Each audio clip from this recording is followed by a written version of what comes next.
On the 11th of October, 1887, a hog drover named Silas Kemp was walking 6 shoats down the wagon track along Salt Fork Ridge in Bellwood County, Missouri, when he came upon a child standing alone in the road ahead of him. She was barefoot in weather that had already turned toward frost, her dress torn along one shoulder and stiffened with dried mud from the knee down, and when Kemp called out to her she did not startle and she did not run. She turned her head toward the sound of his voice and asked him, in a tone he later described to the sheriff as unnervingly calm for a child her age, whether he had seen her brothers on the road behind him. Kemp knew every family within a day's ride of that ridge. He did not know this one. It took him the better part of an hour, coaxing her along the last stretch of road toward the nearest farmhouse, to get a name out of her at all. Etta Hollis, 9 years old, the only daughter of Amos and Sula Hollis, whose place sat at the foot of a timbered draw the local families called Cutter's Hollow, some 4 miles north along the ridgeline. Kemp left his hogs with a neighbor and carried the girl the rest of the way home himself. Sula Hollis met them at the gate already weeping, because by that morning her family was missing not 1 child, but 4. If you're enjoying this story so far, don't forget to hit the like button and subscribe. Drop a comment telling me where in the world you're watching from. I love hearing from you. Bellwood County, in 1887, was the kind of country that swallowed news before it had any chance to travel. The county seat sat a full day's ride south by wagon, and the nearest working telegraph office lay 2 counties beyond that. Families on Salt Fork Ridge lived by hoop pole cutting, trapping, and thin stands of corn, worked into hillsides too steep for a plow team to manage without care, and most of them saw the circuit judge twice a year, if that. The nearest neighbor to the Hollis place was the better part of 2 miles off through timber, close enough for a shout to carry on a still evening, and no closer than that.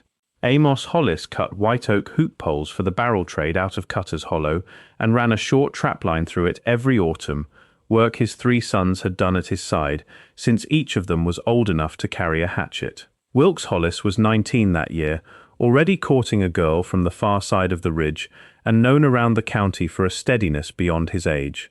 Cass Hollis was 17, quieter than his older brother, better with the dogs than either of the other 2.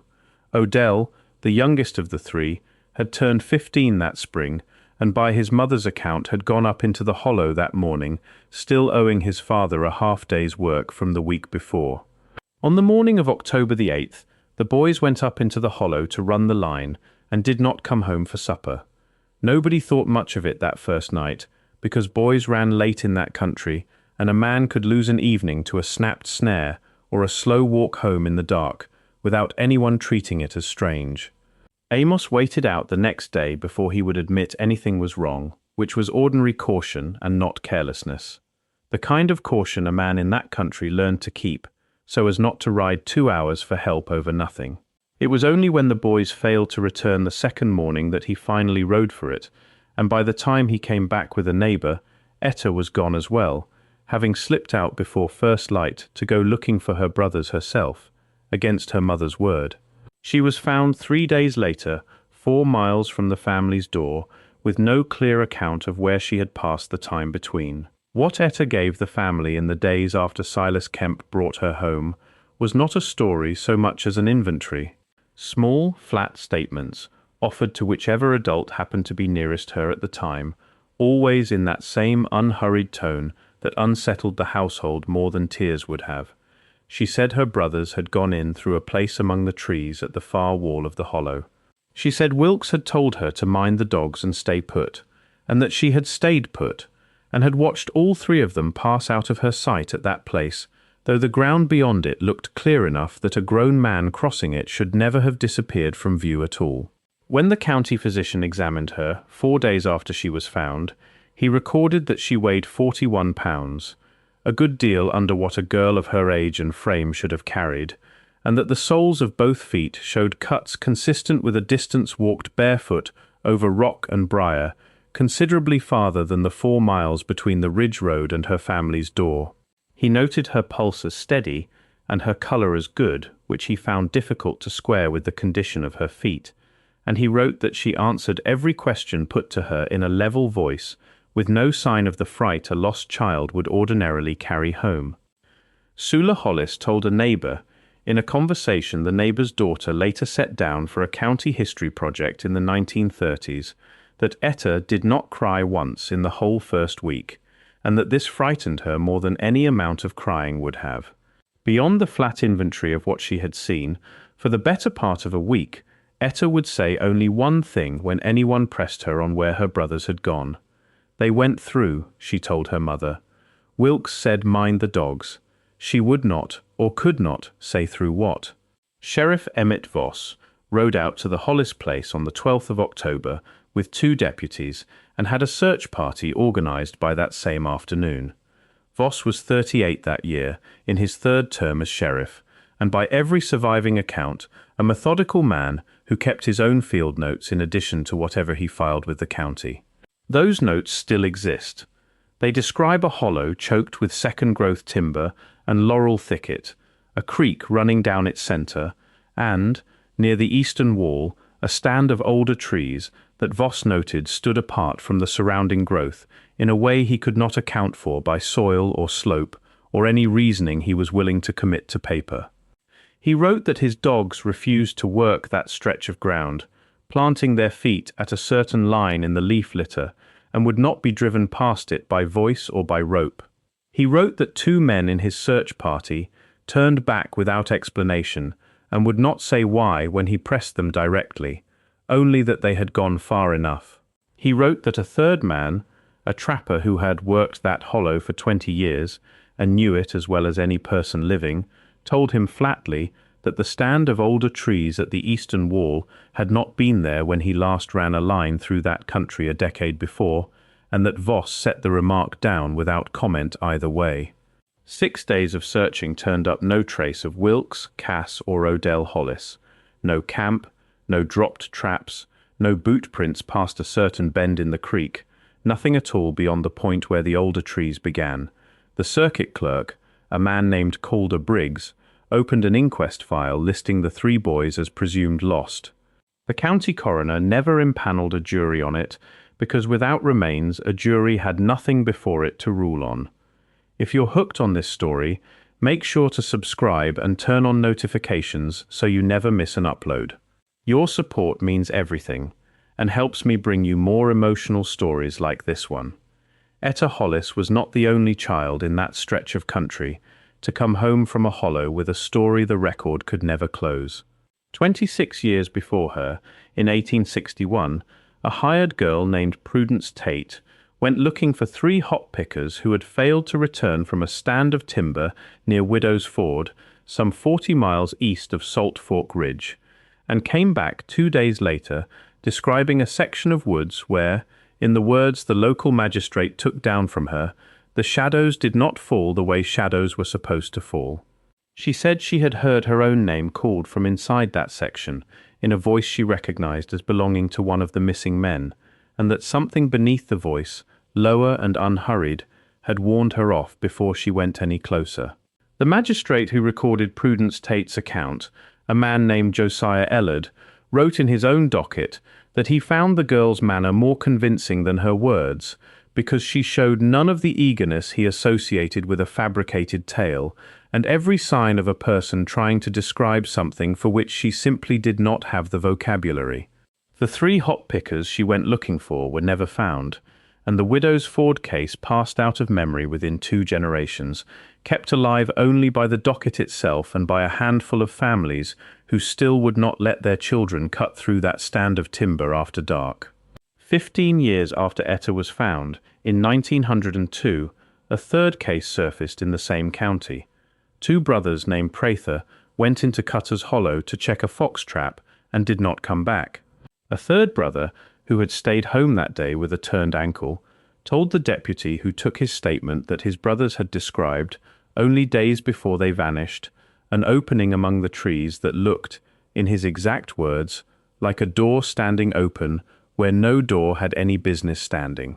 He said his brothers had joked about it over supper, the way men joke about a thing that unsettles them more than they will say outright, and that neither of them had joked about it twice.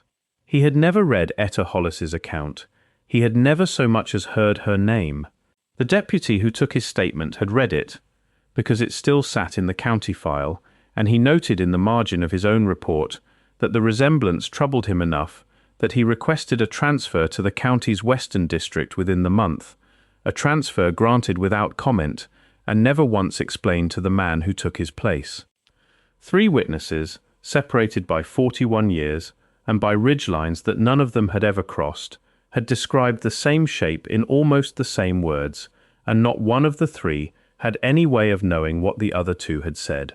The Bellwood County Daybook, kept without a missed entry from 1879 through 1920, has exactly 1 gap. 6 pages covering the search for the Hollis boys are gone from the binding, cut close along the spine rather than torn, the stubs left even and clean at the gutter. Whoever removed them worked with a blade, and with time enough to do it carefully. The inquest file that survives shows a change of hand partway through. The coroner's own loose script gives way, without explanation, to a second clerk's tighter, more deliberate writing for the final 2 entries, both of which record only that the matter was closed as unresolved and the file sealed from public inspection for a period of 50 years. No reason for the sealing order appears anywhere in the surviving record. Calder Briggs, the circuit clerk who filed it, left his post the following spring for a position 200 miles north, a move his own son later described, in an oral history recorded in 1958, as sudden, and never once discussed at his father's supper table for the rest of the old man's life. The same son recalled that his father kept, for the remainder of his years, a small brass key on his watch chain that fit no lock in their house, and that when asked about it, the old clerk would only say that he had carried it so long he had forgotten how to put it down. What did survive, and what sets this case apart from most of its kind, is a single page from the private casebook of Dr. Underwood Pratt, the county physician who examined Etta 4 days after she was found. Pratt kept his patient notes in a personal ledger separate from anything he ever filed with the county, and that ledger passed down through his own family rather than into any official archive, which is the only reason it still exists to be read at all. The page is dated the 16th of October, 1887, and it records, in Pratt's own hand, an account he took directly from the child while her mother sat beside the bed. What follows is taken from that page as it survives, spelling and all. The girl states she followed her brothers as far as a stand of big trees at the east wall of the hollow, older than the timber around them, and standing apart from it in a way she cannot put a name to. There was a place among these trees, she says, that did not look like the rest of the woods, though she cannot say in what particular, only that she knew it the way a body knows deep water from shallow before ever stepping in. Wilkes told her mind the dogs and stay put, and she did. She watched her 3 brothers walk into this place and pass from her sight, though she could see clear ground on the far side of it, and no reason a man should vanish from view merely by crossing open ground. Here she waited. How long, she cannot say. It grew, in her account, neither more light nor more dark the whole time she stood there, which she found stranger than anything else that happened to her that day. In time a voice came from the place calling her name, and the voice was Odell's voice, exact in every particular, and she had taken several steps toward the trees to answer it before a second voice, low beneath the first, told her no. Whose voice that second one was, she does not know. She states only that it did not seem unkind, and that it seemed to know her, and that she has turned the matter over in her mind every night since, and cannot decide whether it saved her life, or only put off, by 3 days, something that was always going to happen to her too. The walk home she does not remember at all. The last clear thing in her mind before Mr. Kemp found her on the ridge road, she says, is standing at the edge of the trees and hearing that second voice tell her that her brothers were not lost, that they had simply gone through, and that the door, as she called it, opens for some people and does not open for others, and that nobody has ever found a way to say beforehand which kind a person will turn out to be. Dr. Pratt added 1 line of his own beneath the account, in a different ink, written some time after the rest of the entry. It reads, "I have examined this child thoroughly, and find no evidence of injury to the head, no fever, and no cause I can name for what she reports. I do not know what to make of it. I have chosen to keep this page in my own hand, and not the county's. Etta Hollis lived to be an old woman.